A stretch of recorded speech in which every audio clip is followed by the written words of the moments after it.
প্রিয় শিক্ষার্থীবৃন্দ, আজকের পাঠদান কার্যক্রম আমরা পূর্বে থেকেও অবগত।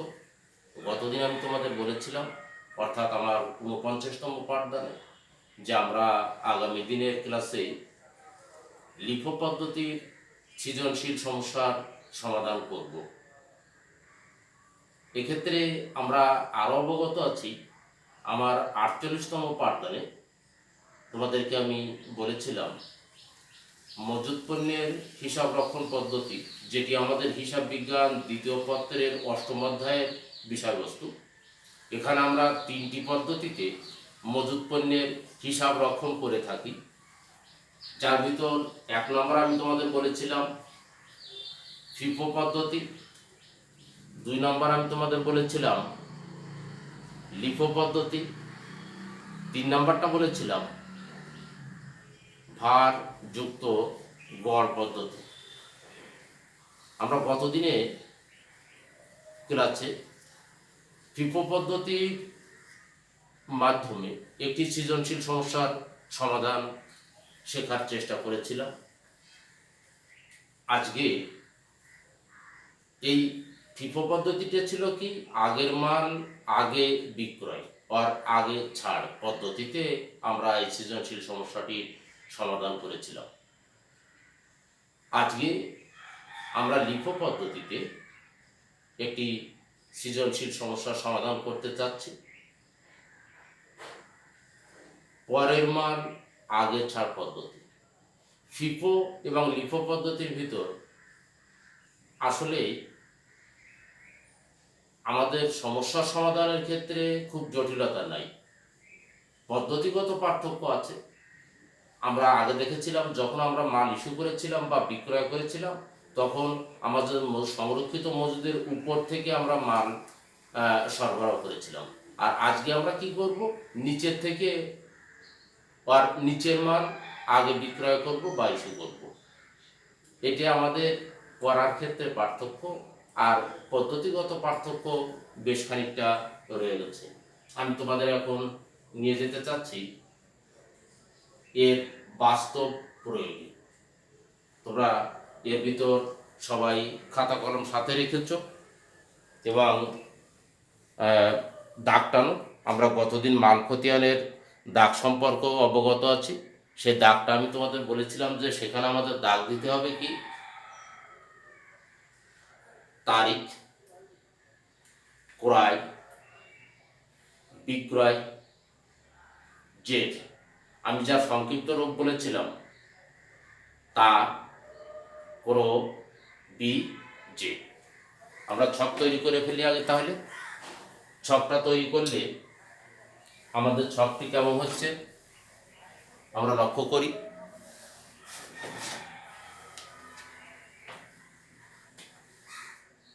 সব থেকে আমরা উপরে আবারও লিখে নিচ্ছি, মিস্টার ফুনুর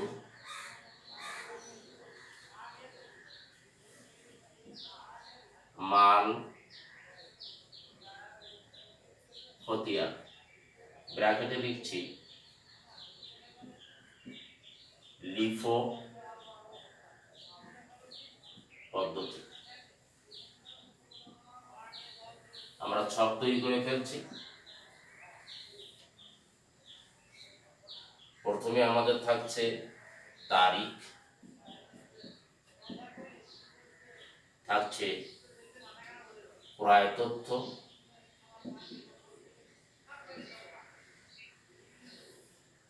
বিক্রয় তথ্য, জেড তথ্য। তোমরা লক্ষ্য করেছিলে যে আমাদের জুন 1 প্রারম্ভিক মজুদ ছিল 300 একক, 10 টাকা দরে, দাম ছিল 3000 টাকা। জুন 1 তারিখের পর জুন 4 তারিখে ছিল ক্রয় 800 একক, 5 টাকা দরে, 4000 টাকা। এখন একটা প্রশ্ন হচ্ছে, তোমরা লক্ষ্য করছো এখানে আমাদের হোয়াইট বোর্ডে তোমরা লক্ষ্য করছো জুনের 1 তারিখে 300 একক 10 টাকা দরে ক্রয় করা ছিল, যেটির মূল্য হয়েছিল 3000 টাকা। এইটা জের, এই জের বলতে তোমাদের পরীক্ষার হলে এটা লেখার দরকার নেই, তোমাদের বোঝার জন্য আমি এটি এরকম একটা শব্দ লিখে দিচ্ছি, STO RE, বাংলায় যেটাকে আমরা ধরে নিচ্ছি গুদাম। তাহলে প্রারম্ভিক যে জেটটা ছিল 300 একক 10 টাকা দরে গুদামে রক্ষিত ছিল। তোমরা হোয়াইট বোর্ডে আবারও লক্ষ্য করছো 4 তারিখে, জুনের 4 তারিখে 800 একক 5 টাকা দরে ক্রয় করা হয়েছে। তাহলে এই 4000 এককও আমাদের কোথায় রাখতে হবে? গুদামে রাখতে হবে। বিক্রয় সংক্রান্ত তথ্য 1 তারিখে ছিল না, 4 তারিখেও নাই, জেরের এখানে তাহলে আমরা লিখলাম 300 গুণ 10 সমান সমান 3000, 800 গুণ 5 সমান সমান 4000। এর মাধ্যমে আমাদের 4 তারিখ শেষ হলো। এবং তোমরা লক্ষ্য করো আমাদের গুদামে 8 আর 3 1100 একক পণ্য আছে, যার মোট মূল্য আছে 4 আর 3 700 টাকা। তাহলে আমরা গুদামে সংরক্ষণকৃত পণ্যের পরিমাণ এর ভিতর পেয়ে গেলাম। আমরা চলে যাচ্ছি জুন 6 তারিখ। জুন 6 তারিখে বিক্রয় আছে 500 একক গুণ, আমি আগে টাকার পরিমাণটা এখানে দিচ্ছি না, যেহেতু আমাদের লিফো পদ্ধতি, লাস্ট প্রথমে আমাদের পণ্য ছিল 300 একক, শেষে পণ্য ঢুকলো তাহলে আমাদের 800 একক। তাহলে লিফো পদ্ধতিতে আমরা প্রশ্ন হচ্ছে এই 300 থেকে পণ্য ইস্যু করব না 800 থেকে ইস্যু করব। যদি আমাদের এটা ফিফো হতো তাহলে আমরা 300 একক থেকে পণ্য বিক্রয় করতাম। যেহেতু আমাদের এটা লিফো পদ্ধতি, আমাদের 800 থেকে পণ্য বিক্রয় করতে হবে। 800 থেকে যদি আমরা পণ্য বিক্রি করি 5 টাকা করে, এখানে মূল্য হবে 2500 টাকা। তবে গুদামে যে ক্ষেত্রে গুদামে যেভাবে পণ্য সাজানো ছিল একইভাবে পণ্য সাজানো থাকবে, অর্থাৎ 300 একক পণ্যতে এখনো হাত দেওয়া হয়নি, টাচ করা হয়নি। 10 সমান সমান 3000। এখন লক্ষ্য করো 300 এককের পরে আমাদের পণ্য ছিল এখানে 800 একক, 4000 টাকা মূল্য ছিল। এই 800 থেকে আমরা 500 একক বিক্রি করে দিলাম। 800 থেকে যদি 500 বিক্রি হয়ে যায় তাহলে আমাদের হাতে অবশিষ্ট পণ্য থাকে 300 একক। তাহলে এখানে আমরা লিখছি 300 একক গুণ 5 সমান সমান 1500 টাকা। এরপরে আছে আমাদের জুন 7। জুন 7-এ আবারও ক্রয় করা হয়েছে 400 একক 10 টাকা দরে সমান সমান 4000। তাহলে তোমরা লক্ষ্য করো আমাদের স্টোর আর গুদামে আগে 2 ধরনের পণ্য ছিল। 300 একক ছিল 10 টাকা দরে, 300 একক ছিল 5 টাকা দরে। আরও 400 একক পণ্য সেখানে যুক্ত হয়ে যাবে, যেটির মূল্য থাকবে 10 টাকা হিসাবে। তাহলে আমরা কি লিখতে পাচ্ছি?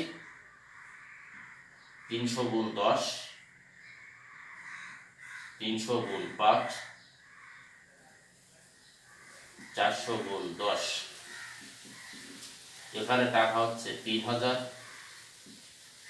1500, 4000।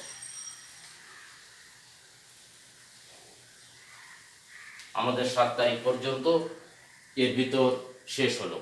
এবং তোমাদের বোঝার স্বার্থে আমি আবারও রিপিট করছি, জুন 1 তারিখে আমার গুদামে রক্ষিত ছিল 3000 টাকার পণ্য, যেটার মূল্য ছিল 300 একক 10 টাকা দরে। 300 একক 10 টাকা দরে 3000 একক। জুনের 4-এ 800 একক ক্রয় করেছিলাম 5 টাকা দরে, গুদামে রক্ষণাবেক্ষণ হলো 300 একক এবং 800 একক। 6 তারিখে যে প্রথম বিক্রি করলাম, এই বিক্রি এককটা আসলো কোথার থেকে? 800 এককের থেকে 500 বিক্রি হলো, তাহলে 800 থেকে 500 চলে গেলে এখানে থাকলো 300, পূর্বের ছিল 300। 310 টাকা করে 3000 টাকা, 305 টাকা করে 1500 টাকা। আর আজকে 7 তারিখে 400 একক পণ্য ক্রয় করলাম, যেটি 10 টাকা করে।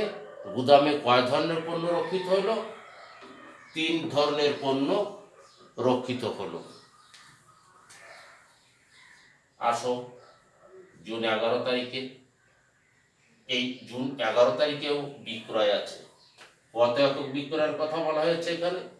জুন 11-তে 1200 একক বিক্রি করতে হবে। 1200 একক বিক্রি করতে গেলে আমরা শেষের দিক থেকে পণ্যটা লিখছি। এটাকে আমি 1 লিখলাম, এখানে 2 লিখলাম। কেন লিখছি একটু পরে দেখো। আমাদের 1200 একক লাগবে, 400, 300, সরি, আমাদের 11 তারিখে 800 একক লাগবে। 1200 না, 800। তাহলে 400 আর 300 700, কম থেকে গেল কত? 100। এইটা নিতে হবে 300 থেকে। তাহলে আমাদের 400 একক নেওয়া হয়ে গেছে। আমি একটা দাগ দিয়ে দিচ্ছি, তোমরা এটা দেবে না বোঝার জন্য। 300 একক নেওয়া হয়ে গেল। 800 একক হওয়ার জন্য 400 আর 300 700, কম থেকে গেল কত? 100। সেই 100 নিতে হবে 300 থেকে। নিলাম আরো 100। তাহলে কি হচ্ছে দেখো, 400 এককের মূল্য ছিল 10 টাকা, 300 এককের মূল্য ছিল 5 টাকা, আর এই 100 একক যাবে 10 টাকা দামে। তাহলে আমাদের টাকা হবে 4000, 1500, 1000। এখন লক্ষ্য করো, এই 3 ক্রমিকের যে 100, এইটাও বিয়োগ হয়েছে এখান থেকে 100। এই 300 থেকে 100 বিয়োগ হওয়ার পরে অবশিষ্ট পণ্য তাহলে আমাদের থাকবে কত? 200। সেটা আছে কত করে? 10 টাকা করে। দাম কত হয়ে যাবে? 2000 টাকা।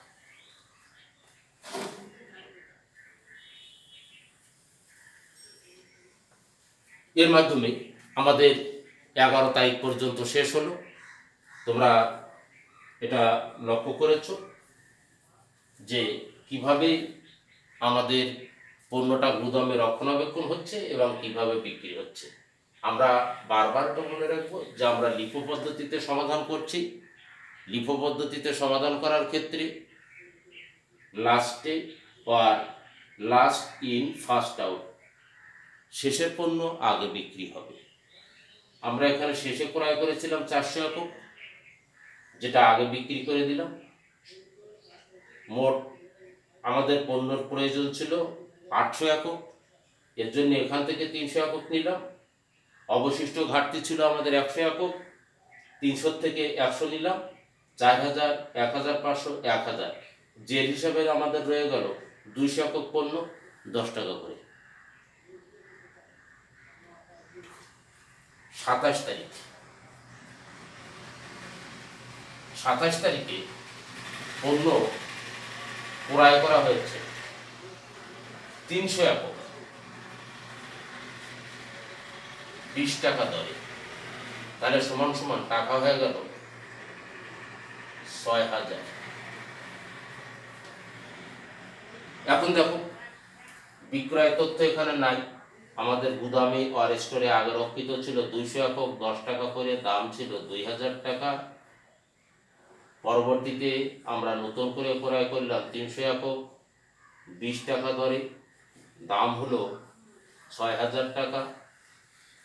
একক যোগ করো 500, মূল্য যোগ করো 8000, বন্ধ করে দিলাম।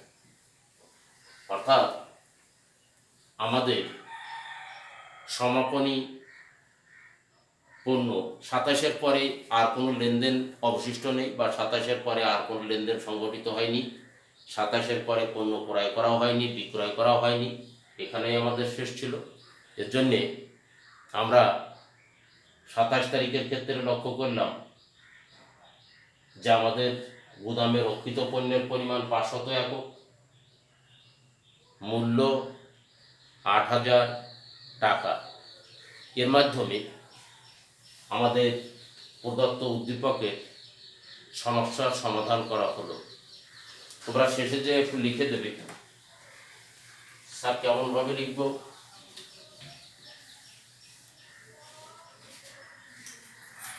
উত্তর লেখা যদিও বাধ্যতামূলক নয়, তারপরও তোমরা লিখে দাও, সমাপনী একক সমান সমান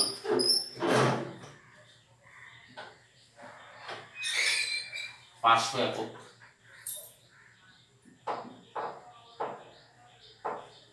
সমাপনী এককের মূল্য 8,000 টাকা। অর্থাৎ সমাধান শেষে তোমরা সমাপনী এককের পরিমাণ এবং মূল্যটা লিখে দিচ্ছ।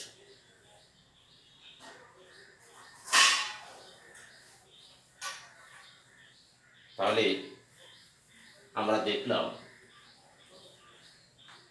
মজুদ সংরক্ষণ পদ্ধতিতে যখন আমরা হিসাব রক্ষণ করি, 3টে পদ্ধতির সহযোগিতা গ্রহণ করি। নাম্বার 1 ফিফো পদ্ধতি, নাম্বার 2 লিফো পদ্ধতি। ফিফো এবং লিফো পদ্ধতি আমাদের সমাপ্ত হলো। আমরা এর পরবর্তীতে ভার যুক্ত গড় পদ্ধতি একটি সমস্যার সমাধান করব। তোমরা নিশ্চয়ই অবগত আছো, আমাদের হিসাব বিজ্ঞান দ্বিতীয় পত্রে মোট অধ্যায়ের সংখ্যা 10টি, যেখান থেকে যৌথ মূলধনী কোম্পানির আর্থিক অবস্থার বিবরণী, যেটাকে তোমরা চূড়ান্ত হিসাব বলে চেনো এবং জানো, এখান থেকে 2টি অঙ্ক বাধ্যতামূলকভাবে ক বিভাগে দেওয়া থাকে। বাকি অধ্যায় থাকছে 9টি অধ্যায় থেকে 9টি সৃজনশীল প্রশ্ন দেওয়া হয়। আমাদের করতে হয় 5টা, অর্থাৎ 9টি অধ্যায় থেকে আমরা সর্বোচ্চ 4টি অধ্যায় বাদ দিতে পারবো আমাদের সুবিধাজনক পছন্দ বেছে নেওয়ার জন্য। বাধ্যতামূলকভাবে ক বিভাগে আর্থিক অবস্থার বিবরণী হিসাবে 2টি অঙ্ক করতে হবে। স্যার এটা আমরা পূর্বে থেকে জানি, আপনার হিসাব দেওয়ার প্রয়োজন নাই, এটা আমরা অবগত না। একদম তোমরা অবগত না। তোমরা কি চিন্তা করো, 9টি অঙ্ক থেকে 5টি করব, এইটি আমার দরকার নেই। 9টি অঙ্ক থেকে 5টি অঙ্ক করব, এই অধ্যায়টি আমার দরকার নেই। এইটি দরকার নেই আর এই অধ্যায় দরকার নেই, 2টি। এইটি আমি বুঝি না, করব না। 3টি। অসুস্থ ছিলাম, এই অধ্যায়টায় আমি অংশগ্রহণ করতে পারিনি, 4টি। বাকি থেকে গেল 5টি অধ্যায়। 5টি থেকে 5টি অঙ্ক পরীক্ষার হলে করে আসা যথেষ্ট শক্ত ব্যাপার, যথেষ্ট কঠিন। এই জন্যে আমি তোমাদেরকে অনুরোধ করব, এই অধ্যায়টি বেশ সহজেই আয়ত্তে আনা যায়, নম্বর প্রাপ্তির ক্ষেত্রে সহযোগিতা করে। অধ্যায়টির ব্যাপারে তোমরা আন্তরিক হবে। আমাদের ছাত্র অবস্থার থেকে আমারও ছিল এরকম অবস্থা, হয়তো আমাদের একটা দিক আছে যে এটে পারি, এটে পড়ার কি আছে, এইটি আমি পারি না, তাহলে কি করব? যেটা পারি সেটা পড়ার দরকার নাই, যেটা পারি না সেটা পড়বো না, তাহলে পড়ার কিছুই থাকে না। এই জন্যে পারি নাকে চেষ্টা করব সহজ জিনিসটাকে আবার করব, অর্থাৎ একের পর এক করতে থাকব। যেহেতু অনুশীলনের মাধ্যমে প্রত্যেকটা জিনিসকে আয়ত্তে আনা সম্ভব, এই জন্যে না পারা জিনিসকে বারবার করার চেষ্টা করতে হয়, পারা বিষয়গুলিকে মাঝে মধ্যে একবার করে করতে হয়, না হলে ভুলে যাওয়ার সম্ভাবনাটা বেশি থাকে। তোমরা আমার এই কথায় গুরুত্ব দিয়ে বাসায় বসে বসে কাজের প্রতি অগ্রসর হয়ে যাবে এমন আশাবাদ ব্যক্ত করে আজকে পাঠদান কার্যক্রম এখানে শেষ করছি।